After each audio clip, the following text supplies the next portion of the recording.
Audio Jungle. Audio Jungle. సామెతల గ్రంథము 16వ అధ్యాయము మొదటి వచనం నుండి. హృదయాలోచనలు మనుష్యుని వశము, చక్కని ప్రత్యుత్తరమిచ్చుటకు యెహోవా వలన కలుగును. ఒకని నడతలనియు వాని దృష్టికి నిర్దోషములుగా కనపడును. యెహోవా ఆత్మలను పరిశోధించును. నీ పనుల భారము యెహోవా మీద నుంచుము, అప్పుడు నీ ఉద్దేశములు సఫలమగును. యెహోవా ప్రతి వస్తువును దాని పని నిమిత్తము కలుగచేసెను. నాశన దినమునకు ఆయన భక్తిహీనులను కలుగచేసెను. గర్వహృదయులందరూ యెహోవాకు హేయులు, నిశ్చయముగా వారు శిక్ష నొందుదురు. కృపా సత్యముల వలన దోషమునకు ప్రాయశ్చిత్తము కలుగును. యెహోవా యందు భయభక్తులు కలిగి ఉండుట వలన మనుషులు చెడుతనం నుండి తొలగిపోవుదురు. ఒకని ప్రవర్తన యెహోవాకు ప్రీతికరమగునప్పుడు ఆయన వాని శత్రువులను సహా వానికి మిత్రులుగా చేయును. అన్యాయము చేత కలిగిన గొప్ప వచ్చుబడి కంటే నీతితో కూడిన కొంచెమే శ్రేష్టము. ఒకడు తాను చేయబోవున్నది హృదయములో యోచించుకొనును, యెహోవా వాని నడతను స్థిరపరచును. దేవోక్తి పలుకుట రాజు వశము, న్యాయము విధించుట యందు అతని మాట న్యాయము తప్పదు. న్యాయమైన త్రాసును తూనిక రాళ్లను యెహోవా యొక్క ఏర్పాట్లు, సంచులోని గుండ్లన్నయూ ఆయన నియమించెను. రాజులు దుష్టక్రియలు చేయుట హేయమైనది, నీతి వలన సింహాసనము స్థిరపరచబడును. నీతిగల పెదవులు రాజులకు సంతోషకరములు, యథార్థవాదులు వారికి ప్రియులు. రాజు క్రోధము మరణదూత, జ్ఞాని అయిన వాడు ఆ క్రోధమును శాంతిపరచును. రాజుల ముఖ ప్రకాశము వలన జీవము కలుగును, వారి కటాక్షము కడవరి వానమబ్బు. అపరంజిని సంపాదించుట కంటే జ్ఞానమును సంపాదించుట ఎంతో శ్రేష్టము. వెండిని సంపాదించుట కంటే తెలివిని సంపాదించుట ఎంతో మేలు. చెడుతనము విడిచి నడుచుటయే యథార్థవంతులకు రాజమార్గము. తన ప్రవర్తన కనిపెట్టువాడు తన ప్రాణమును కాపాడుకొనును. నాశనమునకు ముందు గర్వము నడుచును, పడిపోవుటకు ముందు అహంకారమైన మనసు నడుచును. గర్విష్ఠులతో దోపుడు సొమ్ము పంచుకొనుట కంటే దీన మనస్సు కలిగి దీనులతో పొత్తు చేయుట మేలు. ఉపదేశమునకు చెవియొగ్గువాడు మేలునొందును, యెహోవాను ఆశ్రయించువాడు ధన్యుడు. జ్ఞాన హృదయుడు వివేకి అనబడును, రుచిగల మాటలు పలుకుట వలన విద్య ఎక్కువగును. తెలివిగల వానికి వాని తెలివి జీవపు ఊట, మూఢులకు వారి మూఢత్వమే శిక్ష. జ్ఞానుని హృదయము వాని నోటికి తెలివి కలిగించును, వాని పెదవులకు విద్య విస్తరింపచేయును. ఇంపైన మాటలు తేనెపట్టు వంటివి, అవి ప్రాణమునకు మధురమైనవి, ఎముకలకు ఆరోగ్యకరమైనవి. ఒకని మార్గము వాని దృష్టికి యథార్థముగా కనపడును, అయినను తుదుకు అది మరణమునకు చేరును.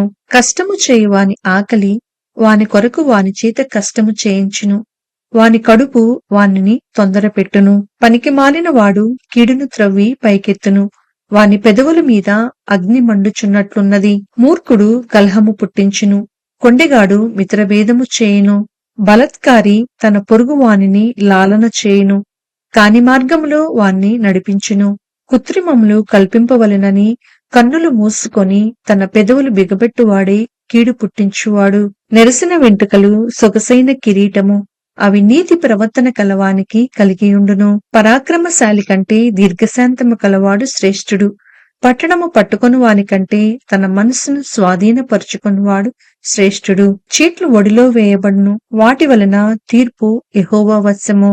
సామెతల గ్రంథము 17వ అధ్యాయము మొదటి వచనం నుండి. రుచి అయిన భోజన పదార్థములున్నను కలహంతో కూడియుండిన ఇంట నుండుట కంటే నెమ్మది కలిగియుండి వట్టి రొట్టె ముక్క తినుట మేలు. బుద్ధిగల దాసుడు సిగ్గు తెచ్చుకొని కుమారుని మీద ఏలుబడి చేయును, అన్నదములతో పాటు వాడు పిత్రార్జితము పంచుకొనును.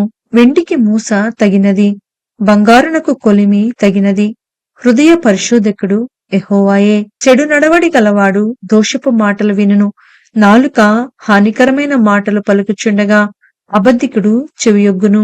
బీదులను ఎక్కిరించువాడు వారి సృష్టికర్తను నిందించువాడు, ఆపదను చూచి సంతోషించువాడు నిర్దోషిగా ఎంచబడడు.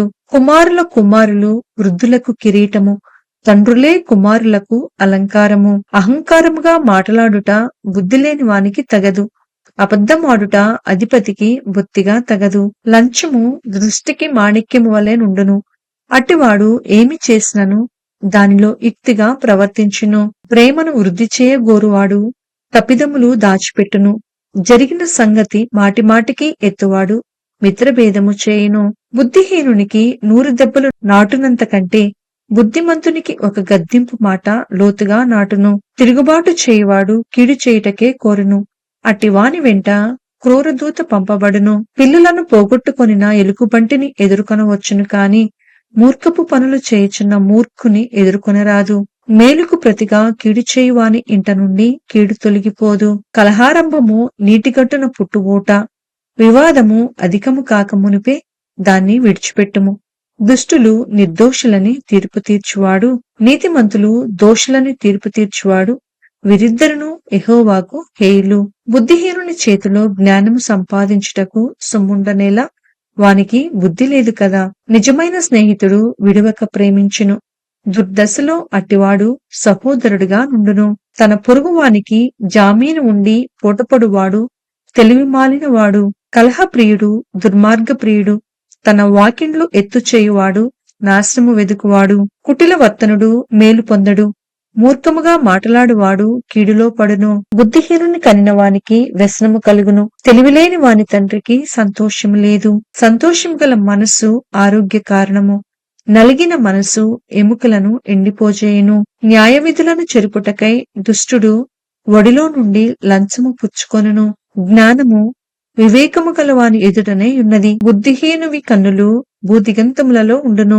బుద్ధిహీనుడకు కుమారుడు తన తండ్రికి దుఃఖము తెచ్చును. తన్ను కనిన దానికి అట్టివాడు బాధ కలిగ చేయును. నీతిమంతులను దండించుట న్యాయము కాదు. అది వారి అదార్థతను బట్టి మంచివారిని హతము చేయుటే.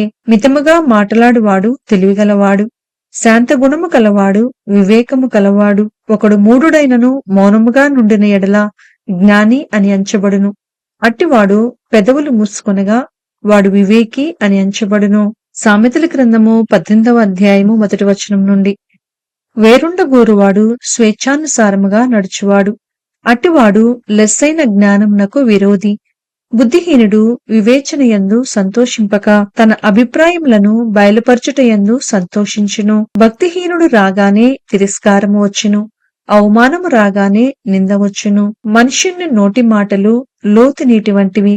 అవి నదీ ప్రవాహము వంటివి, జ్ఞానపు ఊట వంటివి. తీర్పు తీర్చుటలో భక్తిహీనుల ఎదుట పక్షపాతము చూపుటయు, నీతిమంతులకు న్యాయము తప్పించుటయు క్రమము కాదు. బుద్ధిహీనుని పెదవులు కలహమునకు సిద్ధముగా నున్నవి. దెబ్బలు కావలెనని వాడు కేకలు వేయును. బుద్ధిహీనుని నోరు వానికి నాశనము తెచ్చును. వాని పెదవులు వాని ప్రాణమునకు ఉరి తెచ్చును. కొండగాని మాటలు రుచిగల భోజ్యములు. అవి లోకడుపులోనికి దిగిపోవును. పనిలో జాగు చేయువాడు నష్టము చేయువానికి సోదరుడు. యెహోవా నామము బలమైన దుర్గము. నీతిమంతుడు అందులోనికి పరిగెత్తి సురక్షితముగా నుండును. ధనవంతునికి వాని ఆస్తి ఆశ్రయ పట్టణము. వాని దృష్టికి అది ఎత్తైన ప్రాకారము. ఆపత్తు రాకమునుపు నరుని హృదయము అతిశయపడును. ఘనతకు ముందు వినయముండును. సంగతి వినకముందు ప్రత్యుత్తరమిచ్చువాడు తన మూఢతను బయలుపరిచి సిగ్గునందును. నరుని ఆత్మ వాని వ్యాధి నోర్చును. నలిగిన హృదయమును ఎవడు సహింపగలడు? జ్ఞానుల చెవి తెలివిని వెదకును. వివేకము గల మనస్సు తెలివిని సంపాదించును. ఒకడు ఇచ్చు కానుక వానికి వీలు కలుగ చేయును. అది గొప్పవారి ఎదుటికి వారిని రప్పించును. వ్యాజ్యమందు వాది పక్షము న్యాయముగా కనపడును. అయితే ఎదుటివాడు వచ్చిన మీదట వాని సంగతి తేటపడును. చీట్లు వేయుట చేత వివాదములు మానును. అది పరాక్రమశాలులను సమాధానపరుచును. బలమైన పట్టణమును వశపరుచుకొనుట కంటే ఒకని చేత అన్యాయము నొందిన సహోదరుని వశపరుచుకొనుట కష్టతరము. వివాదములు నగరు తలుపుల అడ్డగడియలంతా స్థిరములు. ఒకని నోటి ఫలము చేత వాని కడుపు నిండును. తన పెదవుల ఆదాయము చేత వాడు తృప్తి పొందును. జీవమరణములు నాలుక వశము. దానియందు ప్రీతిపడువారు దాని ఫలము తిందురు. భార్య దొరికిన వానికి మేలు దొరికెను. అట్టివాడు యెహోవా వలన అనుగ్రహము పొందినవాడు. దరిద్రుడు బతిమాలి మనవి చేసుకొనును. ధనవంతుడు దురుసుగా ప్రత్యుత్తరమిచ్చును. బహుమంది చెలికాండ్రు కలవాడు నష్టపడును. సహోదరుని కంటెను ఎక్కువగా హత్తియుండు స్నేహితుడు కలడు. రేపటి ఎపిసోడులో మరిన్ని జ్ఞాన వాక్యాలను చదువుకుందాం.